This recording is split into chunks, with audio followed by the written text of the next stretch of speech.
warahmatullahi wabarakatuh.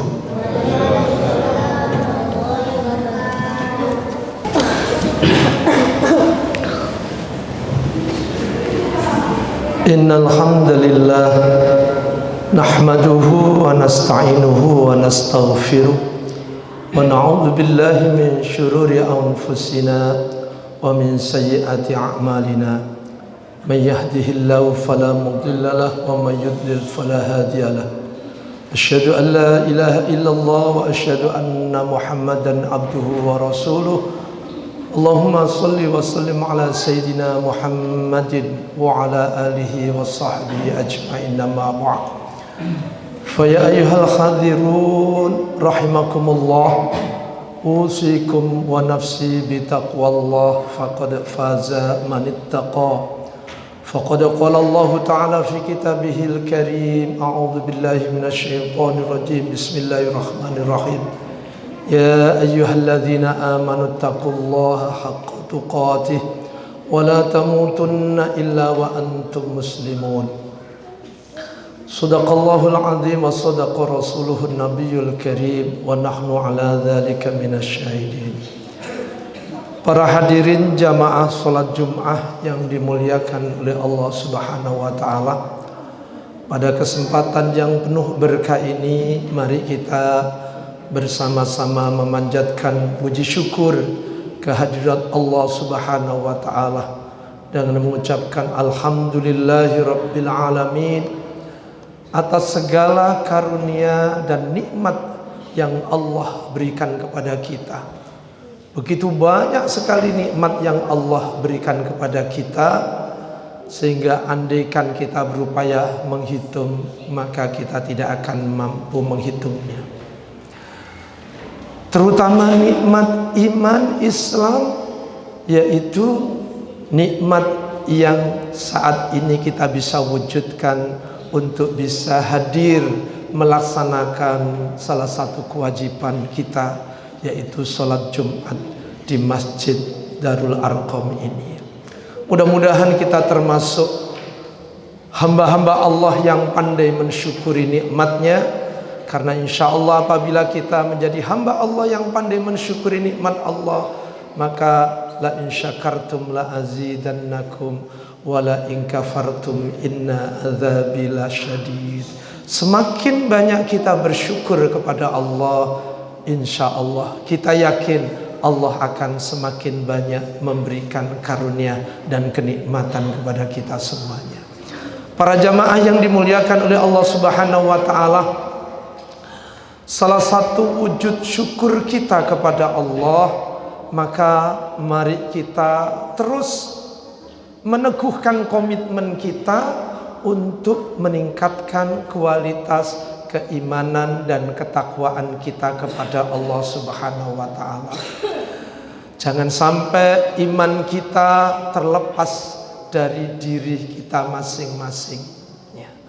Mari kita tingkatkan kualitas keimanan dan ketakwaan kita kepada Allah dengan cara melaksanakan semua yang diperintahkan oleh Allah dan meninggalkan semua yang dilarang oleh Allah.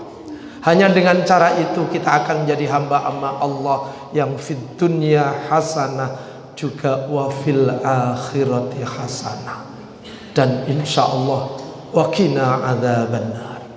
Para jamaah yang dimuliakan oleh Allah Subhanahu wa taala, pada khutbah yang singkat ini saya ingin menyampaikan salah satu pesan baginda Rasulullah Muhammad sallallahu alaihi wasallam dalam sebuah hadis, yang mana hadis Rasulullah ini adalah hadis yang dipilih oleh seorang sufi besar yang hidup pada sekitar tahun 350-an Hijriah, yaitu Abu Bakar Ash-Shibli. Beliau itu menggali atau mencari hadis-hadis Rasulullah, berguru kepada banyak guru, sampai akhirnya menemukan 4.000 hadis. Dari 4.000 hadis beliau pelajari, dan satu hadis yang beliaunya pilih dan betul beliau terapkan, diimplementasikan dalam kehidupan sehari-hari. Ini ditulis, diabadikan oleh Imam Al-Ghazali dalam kitab Ayyuhal Walad. Abu Bakar Asy-Syibli ini memilih salah satu hadis yang di dalamnya ada 4 nasihat Gusti Kanjeng Nabi Muhammad sallallahu alaihi wasallam kepada sebagian sahabat waktu itu. Anna Nabiyya sallallahu alaihi wasallam qol yauman li ba'di ashabihi. Sesungguhnya Gusti Kanjeng Nabi bersabda kepada sebagian sahabat waktu itu di suatu hari. Ada 4 nasihat. Yang pertama yaitu i'mal lidunyaka biqadri maqamika fiha. Beramallah kamu untuk urusan duniamu sekedar kamu hidup di dalamnya. Artinya apa? Pesan Kanjeng Nabi ini kita jangan sampai larut hidup bekerja kemudian sampai melupakan Allah Subhanahu wa taala. Jangan sampai. Karena apa? Kita hidup ini terbatas, tidak selamanya. Yang pasti itu adalah kematian. Dan hidup ini adalah mazra'atul akhirah, tempat kita untuk menanam amal-amal soleh, amal-amal kebaikan. Kalau itba' bir Rasul, maka umurnya Gusti Kanjeng Nabi itu hanya 63 tahun.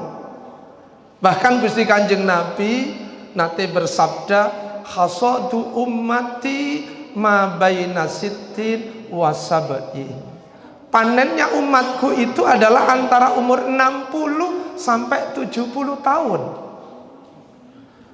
Kanjeng Rasul 63 tahun. Saya sekarang umur 55 tahun. Kalau umpamanya masuk dalam nasihat Kanjeng Nabi ma baina sittin wa sab'in, berarti 60 tahun kurang 5 tahun umur saya. Tapi kematian itu tidak bisa kemudian kita prediksi kapan kita harus mati. Karena itu semuanya adalah rahasia dari Allah Subhanahu wa taala. Hanya kita diminta supaya kita siap-siap, hidup ini tidak selamanya. Kita adalah perjalanan menuju sebuah tujuan, satu titik, di mana nanti titik itu kita tidak bisa maju dan tidak bisa kita akhirkan. Idza jaa ajaluhum la yastakhiruna sa'atan wa la yastaqdimun. Karena itu kemudian kita senyampang masih nyawa diberikan oleh Allah berada di dalam fisik tubuh kita, ayo kita optimalkan untuk banyak melaksanakan amaliyah-amaliyah sholihah. Kita laksanakan semua perintah Allah, kita tinggalkan semua larangan Allah. Apalagi ada seorang ulama Wahab bin Munabbih, kalau seperti umur-umur sudah 40, 50 itu sudah mendapatkan warning dari para malaikat. Para malaikat itu setiap pagi dan setiap sore, petang itu memanggil-manggil, membuat pengumuman, membuat iklan. Yabna khamsin, hai kamu orang-orang yang sudah umur 50 tahun, madza qaddamtum? Apa sih yang sudah kamu perbuat? Apa yang sudah kamu persiapkan untuk masa yang akan datang? Wa madza akhartum? Dan apa yang sudah kamu tinggalkan atau apa yang sudah kamu lakukan untuk kemudian akan dicontoh oleh keluarga kita, oleh masyarakat kita.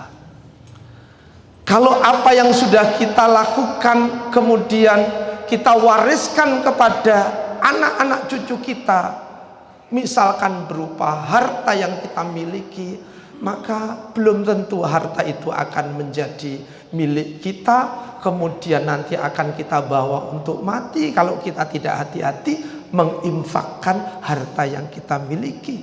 Bahkan mungkin itu akan jadi bumerang, akan menjadi rebutannya anak-anak kita, sehingga warisan itu akan bisa mengantarkan kepada api neraka. Kata Khalil Gibran seperti begitu. Karena itu kemudian yang perlu kita tinggalkan adalah amaliyah sholih, pendidikan agama, pendidikan akhlakul karimah kepada anak-anak kita, terutama anak-anak kita yang ada di bangku madrasah atau sekolah. Para jamaah yang dimuliakan oleh Allah Subhanahu wa taala. Pesan Rasulullah yang pertama itu mengingatkan kepada kita agar supaya kita memanfaatkan waktu senyampang kita masih hidup untuk mengoptimalkan ta'abbud kepada Allah Subhanahu wa taala. Pesan Rasulullah yang kedua, Pak li akhiratika biqadri baqaika fiha. Beramallah kamu untuk akhiratmu sekedar kamu nanti hidup di akhirat yang kekal itu. Para jamaah yang dimuliakan oleh Allah Subhanahu wa taala, kehidupan akhirat itu adalah kehidupan yang baqo, kekal selamanya. Kita nanti ada di sana, di kehidupan akhirat nanti khalidina fiha, selama-lamanya. Tidak ada batas. Karena itu kemudian walal akhiratu khairul laka minal ula. Sesungguhnya akhirat itu lebih baik dibandingkan yang pertama. Apa ulah? Yaitu kehidupan dunia kita ini. Karena itu kemudian ketika kita masih di dunia, hidup di dunia sebelum memasuki alam akhirat, maka bekal yang kita persiapkan kemudian apa untuk nanti akan menjalani kehidupan yang begitu lama. Kita aja kalau misalkan mau bepergian jauh, kita mesti persiapan bekal supaya bekal kita nanti cukup selama perjalanan. Misalkan ketika kita akan melaksanakan ibadah haji, selama 40 hari itu bekal kita selama ibadah haji harus cukup. Lah, ketika kita nanti hidup di akhirat itu selama-lamanya. Karena itu perlu kita persiapkan bekal untuk menghadapi kehidupan akhirat. Wa tazawwadu fa inna khairaz zadit taqwa. Berbekallah kamu semuanya, maka sebaik-baik bekal itu adalah ketakwaan. Nah, takwa itu yaitu imtithalul awamir wajtinabun nawahi. Dan itu harus mulai kita sejak kecil, sejak seperti adik-adik kita, anak-anak kita yang di bangku sekolah. Kita persiapkan mereka untuk menjadi orang-orang yang muttaqin. Kita selalu berdoa, ya Allah waj'alna lil muttaqina imama. Jadikan ya Allah kami, anak-anak keturunan kami, dzurriyyah kami untuk nantinya menjadi pemimpin orang-orang yang bertakwa. Karena itu anak-anak kita juga kita ajak bersama-sama untuk belajar ya dengan baik, ibadah sejak kecil sampai kemudian menjadi remaja, sampai menjadi dewasa dan seterusnya. Para jamaah yang dimuliakan oleh Allah Subhanahu wa taala, Allah Subhanahu wa taala juga mengingatkan kepada kita agar supaya kita tidak kemudian mengutamakan akhirat kemudian melalaikan atau tidak mementingkan urusan dunia, tidak. Sebagaimana di dalam surat Al-Qasas ayat 177, wabtaghi fima ataqallahu darul akhirata wala tansa nasibaka minad dunya wa ahsin kama ahsanallahu ilaika wala tabghil fasada fil ard wallahu la yuhibbul mufsidin. Ayat itu mendorong kepada kita agar supaya apapun yang kita lakukan ini untuk persiapan kehidupan yang baqa akhirat. Tapi walatan sanasibaka minad dunya. Jangan kemudian melupakan ya hal-hal yang bersifat dunia. Kita bekerja, cari maisha, tapi semuanya itu sebagai bekal untuk ta'abbud kepada Allah Subhanahu wa taala. Para jamaah yang dimuliakan oleh Allah Subhanahu wa taala, nasihat Gusti Kanjeng Nabi Muhammad sallallahu alaihi wasallam yang ketiga yaitu wa'mal lillah. Beramallah kamu untuk Allah biqadri hajati ilaihi, biqadri hajatika ilaihi. Beramallah kamu untuk Allah sekedar kamu butuh kepada Allah. Artinya apa? Kapan kita tidak butuh Allah? Kita itu selalu butuh Allah. Kita oleh Allah diciptakan kemudian menjadi fisik kita yang ganteng, yang cantik, kemudian yang sehat. Semua anggota tubuh kita ini bisa berfungsi dengan baik karena karunia dan nikmat dari Allah Subhanahu wa ta'ala. Maka ketika kemudian sakit, kita mesti mengadu, ya Allah, tanganku sakit, kakiku sakit, perutku sakit, ya Allah, sembuhkan ya Allah. Ya. Sehingga kapanpun kita pasti butuh kepada Allah Subhanahu wa ta'ala. Wa ma bikum min nikmatin famin Allah. Tidak ada satupun kenikmatan ini yang tidak datang kecuali dari Allah Subhanahu wa ta'ala. Maka sebagai wujud syukur kita kepada Allah atas segala nikmat, yaitu tadi, ayo kita laksanakan perintah-perintah Allah, dan kemudian jangan sampai kita itu melanggar apa yang dilarang oleh Allah Subhanahu wa ta'ala. Para jamaah yang dimuliakan oleh Allah Subhanahu wa ta'ala, nasihat Kanjeng Nabi yang terakhir yaitu wa'mal linnari, beramallah kamu untuk neraka, lakukan perbuatan dosa biqadri sabrika alaiha, sekedar kamu sabar di hidup di dalam neraka. Artinya apa? Lakukan, silakan kamu melentang apa yang dilarang oleh Allah, kamu melakukan dosa, asal kamu sabar nanti mendapatkan azab neraka yang pedihnya luar biasa. Ya. Azab Allah ini syadidul iqab, di dalam neraka digambarkan di dalam Al-Quran, luar biasa.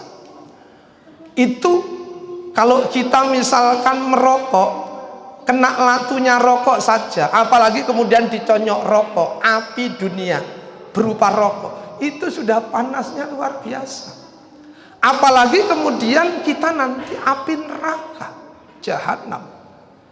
Maka kalau kita siap untuk sabar masuk di dalam neraka walaupun hanya sebentar, silakan lakukan yang kamu inginkan di dunia untuk melakukan dosa. Tapi jelas Allah Subhanahu wa ta'ala nanti akan menghukum apabila kita tidak bertobat kepada Allah Subhanahu wa ta'ala.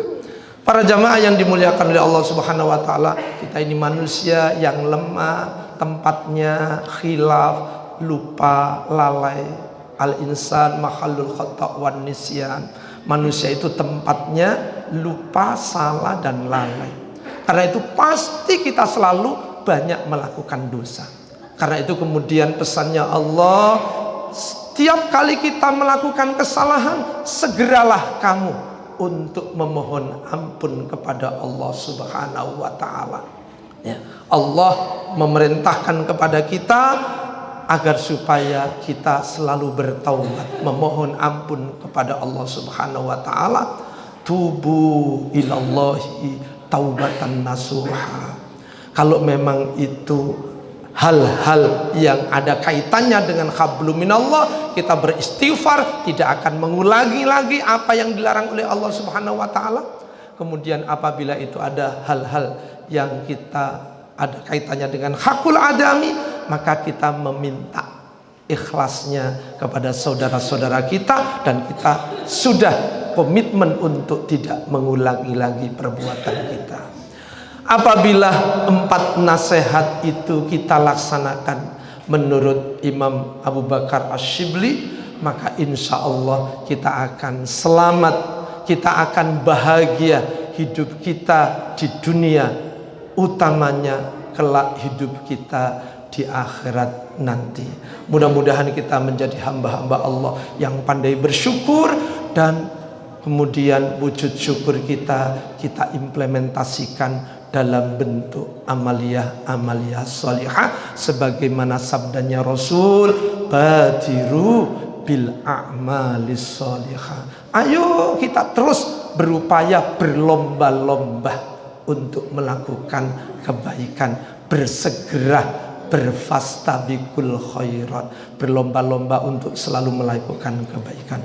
Mudah-mudahan khutbah singkat ini ada guna dan manfaatnya, berbarengan dengan hidayah dari Allah Subhanahu wa ta'ala. Allahumma amin. Barakallahu li wa lakum fil Qur'anil azim wa nafa'ani wa iyyakum bima fihi minal ayati wa dzikril hakim wa qur rabbighfir warham wa anta khairur rahimin.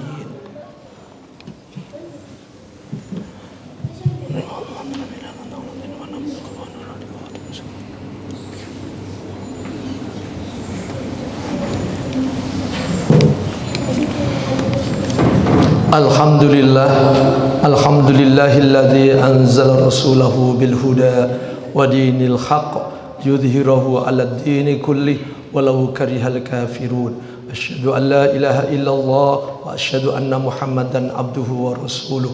Allahumma salli wa sallim ala sayyidina Muhammadin wa ala alihi washabihi ajma'in. Faya ayyuhal hadirun rahimakumullah, usikum wa nafsi bitaqwallah faqad faza man ittaqa. Faqad qala Allah ta'ala fi kitabihil karim, a'udzu billahi minasyaitonir rajim, bismillahirrahmanirrahim. Innallaha wa malaikatahu yusholluna 'alan nabi ya ayyuhalladzina amanu shallu 'alaihi wa sallimu taslima. Allahumma shalli 'ala sayidina Muhammadin wa 'ala alihi washabihi wa barik wa sallim. Alhamdulillahi rabbil alamin. Allahumma ighfir للمسلمين والمسلمات والمؤمنين والمؤمنات الأحياء منهم والأموات. اللهم يا الله اللهم اصلح ذات بيننا وألف بين قلوبنا واهدنا سبل السلام ونجنا من الظلمات إلى النور وجنبنا الفواحش ما ظهر وما بطن. اللهم بارك لنا في أسمائنا وأبصارنا وقلوبنا وأزواجنا وذرياتنا وطلابنا وتب علينا إنك أنت التواب الرحيم وجعلنا شاكرين مثنين بها قابلين لها وتمان برحمتك يا أرحم الراحمين. ربنا آتنا في الدنيا حسنة وفي الآخرة حسنة وقنا عذاب النار. عباد الله إن الله يأمر بالعدل والإحسان وإيتاء ذي القربى وينهى عن الفحشاء والمنكر والبغي يعظكم لعلكم تذكرون ولذكر الله أكبر.